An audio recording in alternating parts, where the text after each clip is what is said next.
Good afternoon, everybody. Thank you for being here for our Monday, September 25th, 2017 full council meeting. I'm Bruce Harrell, President of the Council. Will the clerk please call the roll? Johnson? Here. Juarez? O'Brien? Here. Sawant? Bagshaw? Here. Gonzalez? Here. Herbold? Here. President Harrell? Here. 6 present. If there's no objection, today Councilmember Juarez will be excused from today's full council meeting. Hearing no objection, Councilmember Juarez is excused. She was feeling ill, and we wish her a speedy recovery, but she was here this morning, but we wish her well. If there's no objection, the consideration of business items C through E, which are the introduction referral calendar and the agenda and the journal, will be held until after today's presentation. Hearing no objection, these items are held until after today's presentation. Okay. And Councilmember Sawant is here. Thank you, Councilmember Sawant. At this time, the council will be at ease while council members Bagshaw and Herbold will escort the mayor, Mayor Burgess, to the council chamber to present the 2018 budget.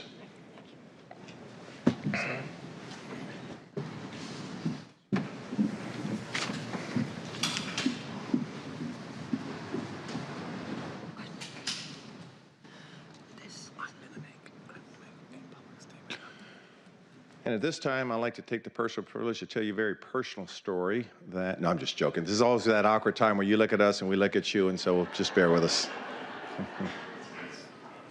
Died or whatever. Yeah, exactly. So just, and I told them the coalition, just like, would you like to do that? Yeah. Make it clear that you don't show up. That's great. And this language.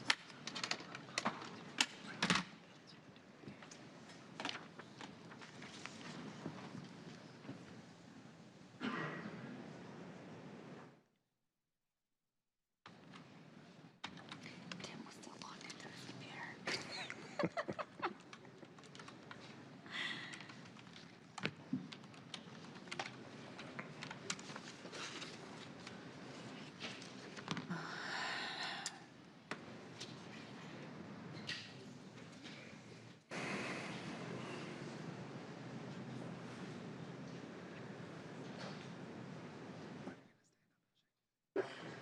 Yes. I think it's part of what we're supposed to do.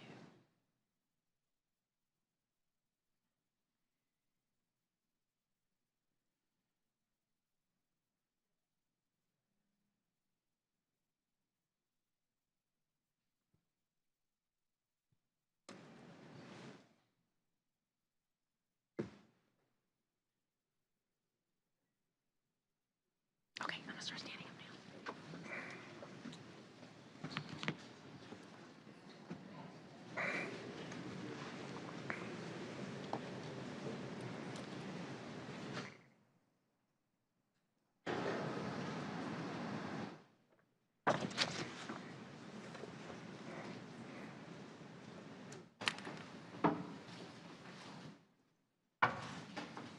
Mr. Mayor, that's the city council. Nice to see you. Thank you.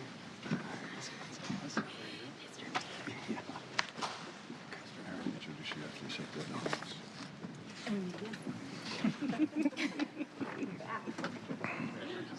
Excellent. At this time, the council will come back to order, and I'd like to introduce to you all our 55th Mayor of Seattle, Mayor Tim Burgess, who will now deliver his budget address. Thank you. Thank you.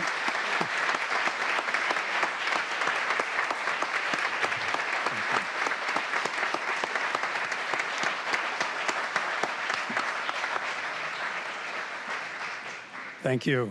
And to my fellow Seattleites, members of our social justice, social service, and business communities that are here with us today, directors of city departments, City Attorney Pete Holmes, our former mayor, Council President Harrell, and members of the City Council. I have been mayor of our great city for just 1 week, and I have to tell you, I already miss the second floor. I thoroughly enjoyed my 10 years of service, and I will cherish them forever. Although we are gathered to begin the important work of ratifying a new city budget, what truly brings us here is service, public service. It was one of the great honors of my life to serve the people of Seattle for 3 terms here on the City Council, and I consider it an equally high honor to now serve for the next 64 days as the mayor of Seattle.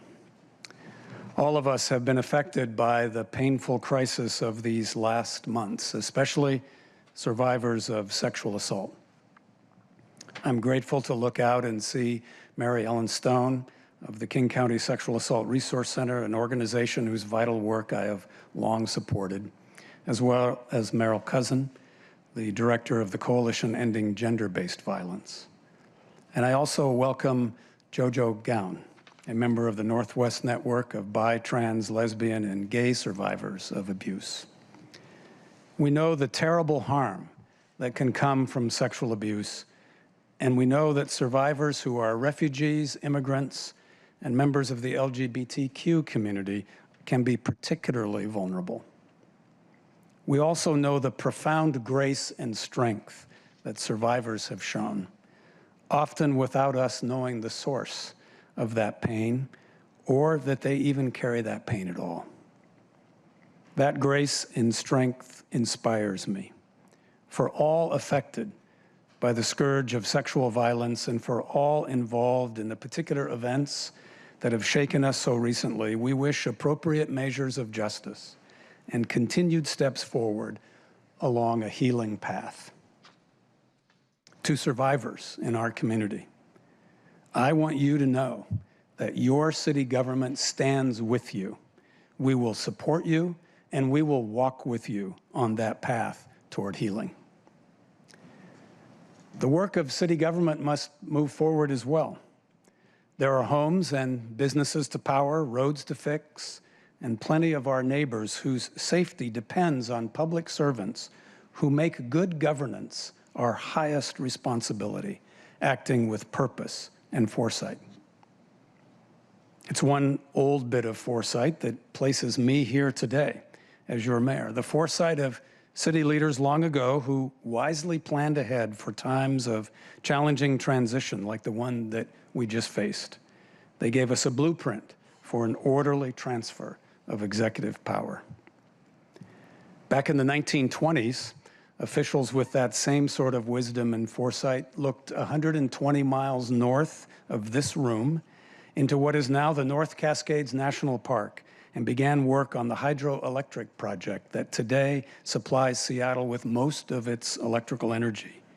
Clean power that keeps these lights on and powers the laptops and smartphones, which some of you may be watching right now. This kind of wisdom and foresight gave us the Cedar River watershed 50 miles to the east of here in the foothills of the Cascade Mountains, the origin of the clean water that flows down through rural King County and then out of your faucet. When you drink Seattle's water, some of the best in this country, you are, in a sense, taking in the benefits of good governance and stewardship, as well as the undeniable reality that we as a city are united with our broader region. We are a progressive city, a welcoming community, and we so deeply consider the needs of others that we allocate taxpayer dollars, not just helping people eat, but helping them afford higher quality foods that support good health. The budget I present today uses revenue from the new sweetened beverage tax to expand our food security initiatives. It means more of our low-income neighbors will be able to effectively double their buying power at farmers markets and other venues that offer fresh, organic produce. It means twice as many children from families experiencing food insecurity will be eligible for bags of vegetables and fruit that they can take home from school. These are just two of the many proposals that make this a fair, just, and balanced budget. A budget that pays attention to the basic and reflects the values of our city. We all know our city is growing, 710,000 people strong today, and another 250,000 who commute into the city each day because of our roaring job market and vibrant culture. We need to grow with it. So this budget includes money to increase staffing at the Fire Dispatch Center so that calls from people experiencing life-threatening emergencies will be answered faster. There's also money for another fire department aid car, and that's because help needs to arrive faster as well. The brave women and men who douse the flames at burning buildings and provide our emergency medical services, many in this force of firefighters are headed toward a deserved retirement, often with all the knocks and scrapes that go along with that proud line of work. And that's why this budget doubles the number of firefighting recruiting classes so that the next generation can carry on the work of the previous and at the same time serve our growing population. Think more about those firefighters for a moment, about the importance of providing them with a means to a comfortable, secure retirement after their years of extremely valuable work. We do that for our firefighters and for all of our city staff through our pension programs. But consider this. Nearly 70% of Americans have little more than a few $100s in savings, if any savings at all. In fact, almost no amounts of money for retirement. In the wealthiest nation in the world, this is not good news because retirees without savings will never be able to participate in Seattle as they should. They will be constantly worrying instead. Am I one accident away from homelessness? Can I afford to keep the lights on? Can I afford to keep the heater going? It's true right here in Seattle as well. 40% of our workers have no access to workplace retirement saving plans. That's about 200,000 of our fellow Seattleites looking toward their later years with a feeling of financial uncertainty and a constant low-grade dread that brings. These are people who work hard at our restaurants and hair salons, at auto repair shops and other small and medium-sized businesses. They keep our city going. According to a 2016 Pew study, they are disproportionately Black, Latino, and Asian. In one of the wealthiest cities in America, we can do better for our workers. During the Obama administration, I joined with leaders in other major cities to encourage the federal government to make a relatively obscure rule change. It would have cleared a path for our city to automatically enroll workers in a retirement savings plan if their employer doesn't already provide one. Then came Trump, and the Republican Congress repealed this rule. But we've found a way forward. Legislation I am submitting to the Council will create the Seattle Retirement Savings Plan. Employers without any kind of retirement savings program will enroll their workers in this plan. Workers can opt out if they wish. Workers will determine how much of their paycheck will be deposited in their personal IRA. They will decide how the funds will be invested. When workers change their job, the IRA will follow them. It's portable and exclusively their own. The retirement plan will help 200,000 workers in our city with no retirement savings begin to build toward a comfortable and financial secure future. It is pro-business, it is pro-economic stability, it is pro-economic growth, and it is pro-worker. It makes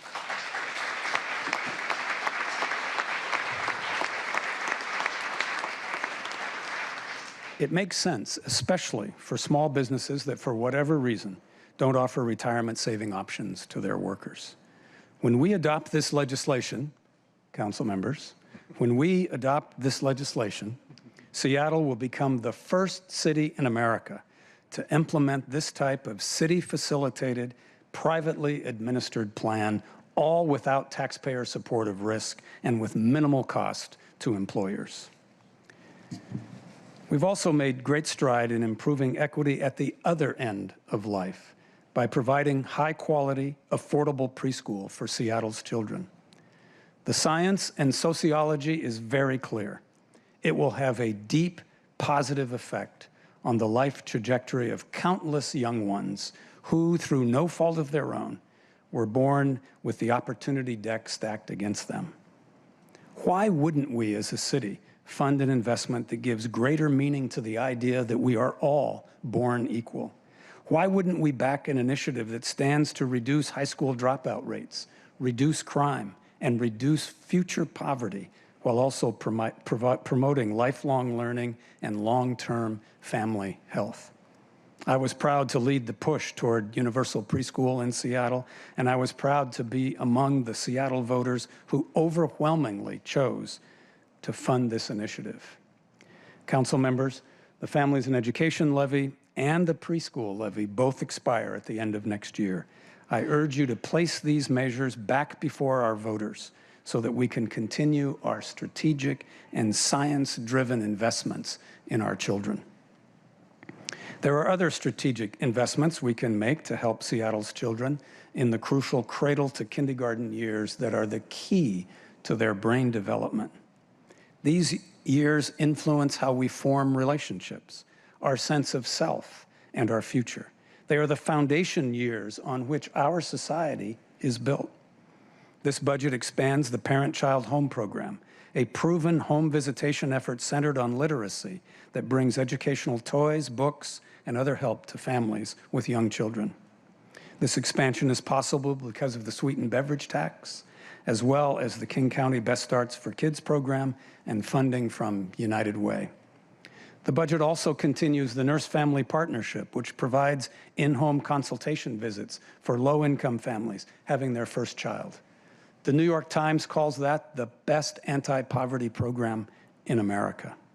Paying increased attention to these scientifically proven cradle-to-kindergarten interventions and initiatives, looking for ways to invest in more of them, will result in huge dividends for these children and all of us later in life. When people in this city at whatever stage of their lives find themselves homeless and in need of a hand, we should be ready to offer our assistance, and we are. The dramatic rise in homelessness that has accompanied our recent rapid growth is troubling. It's a challenge to the conscience to see so many Seattleites sleeping outside. It's yet another emblem of our unsustainable inequality, as well as our failure to properly invest in community mental health, drug and alcohol abuse treatment, and many other parts of our frayed social justice and safety net. While increased homelessness represents a troubling trend that must be reversed, I know that it won't be reversed in the next 64 days. But that doesn't mean that we will shrug or slacken our resolve.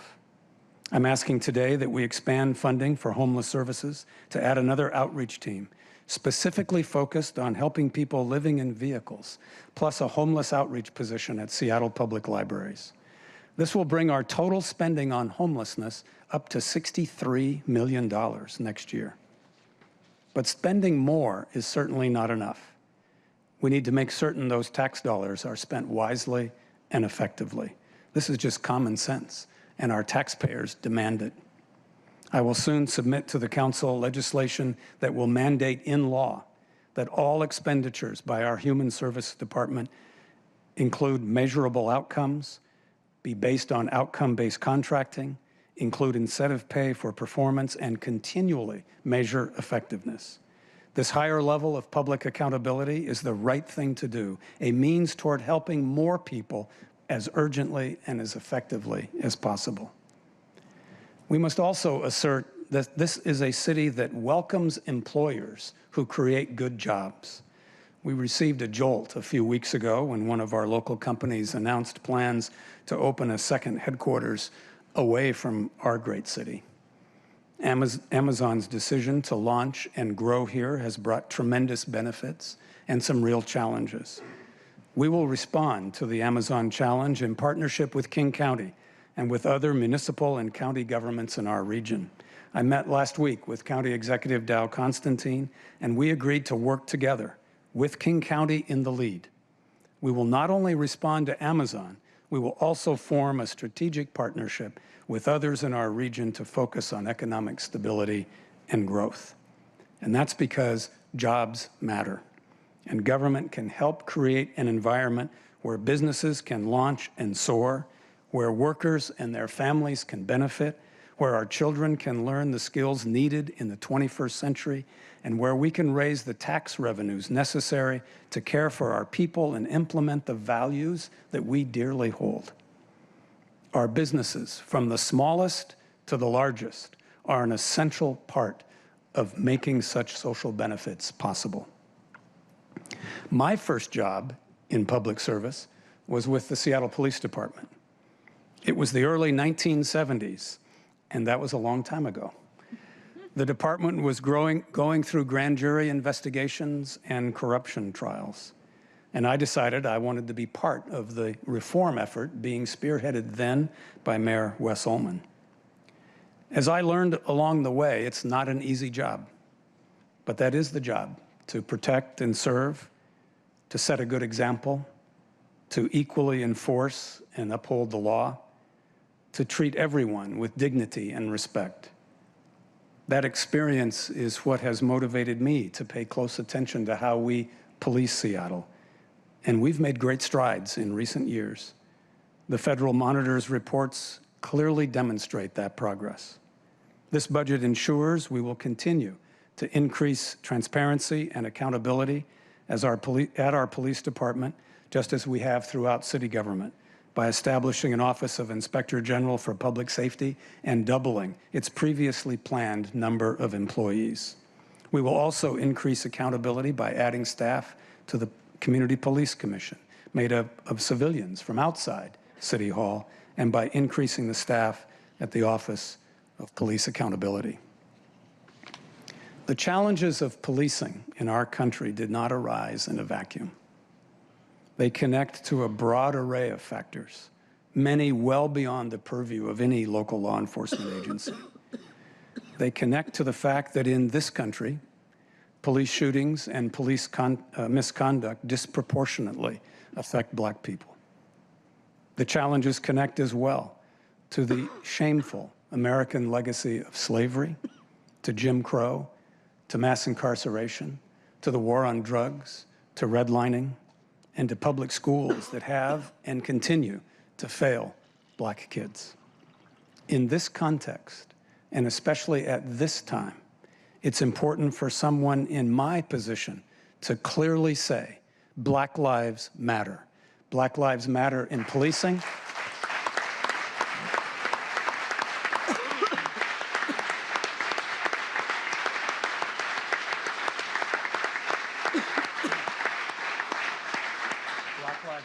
In policing, Black lives matter in education, Black lives matter in our economic system.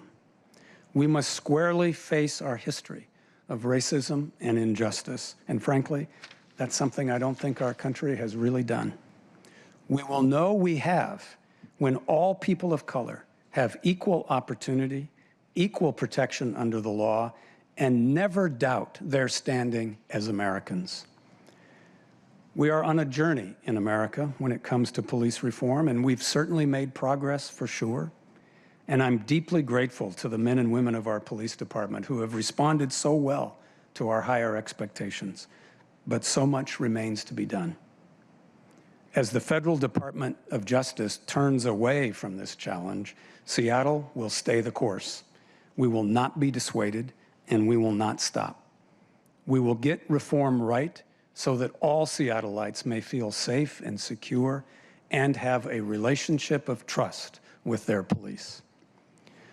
We will also stay the course on combating domestic violence.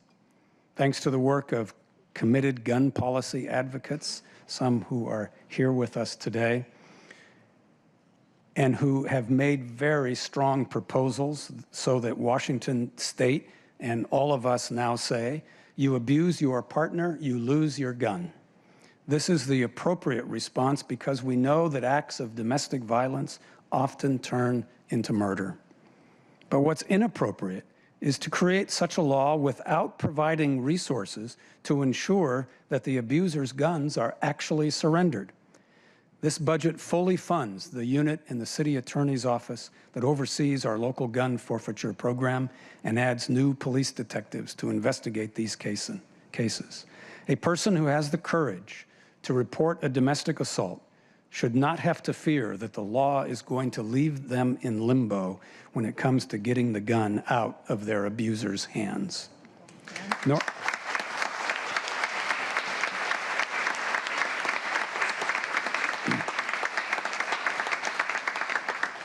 Nor should a survivor of sexual assault have to worry that our mayor's office or any part of city government is not sufficiently invested in the task of helping those who come forward to report such abuse.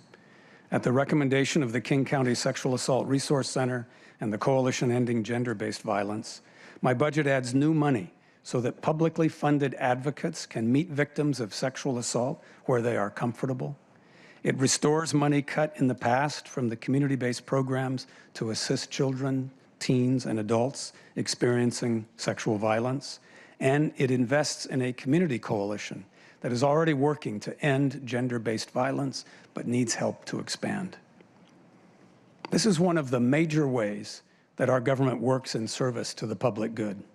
By using the budget process to invest in protecting the most vulnerable among us, by pushing against galling inequalities that, in the end, actually harm all of us.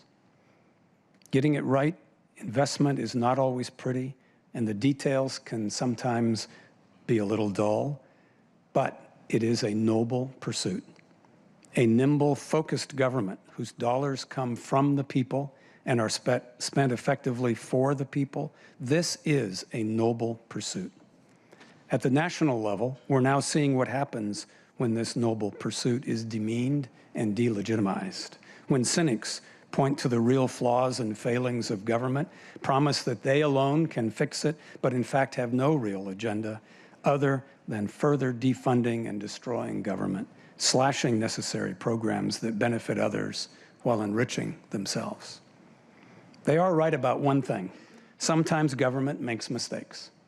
But the enemies of government are wrong, dangerously wrong, in saying that the answer is to tear down our institutions, shed our norms, violate our senses of civility and decency, and abandon our faith in the very things that we need to make shared government work: truth-telling, facts, science, and reason.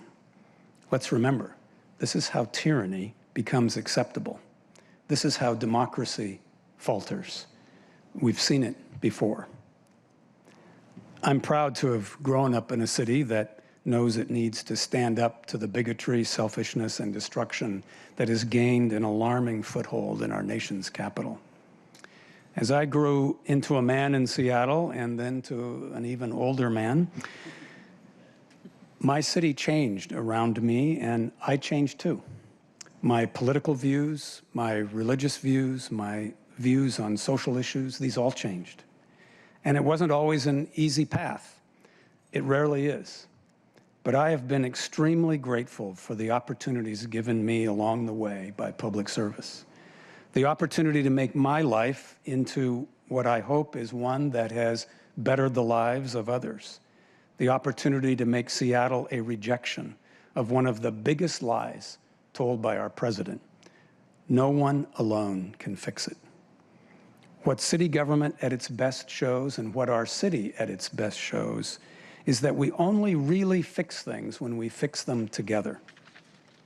So let's now get to work on this budget and all the other business bettering our city. Let's move ahead with smart, targeted solutions and actions that exhibit a foresight worthy of our positions. From where I stand, I know that we have a very brief period of time. But really, that's true for all of us, no matter where we stand. May we all move forward with purpose to serve the common good, doing the best we can in the time we have, in the hope that future generations will look back and say that we did them proud. Thank you.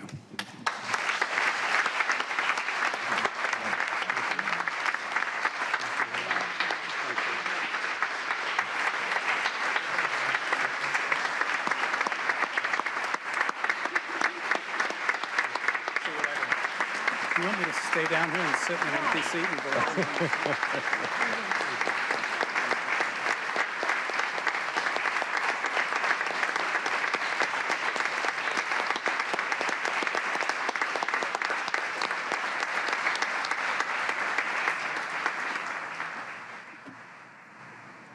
At this point, the council will come back to order and we will proceed with our business. We'll give a minute for, I assume, some folks to vacate the room unless they want to hear some of the boring stuff that we do.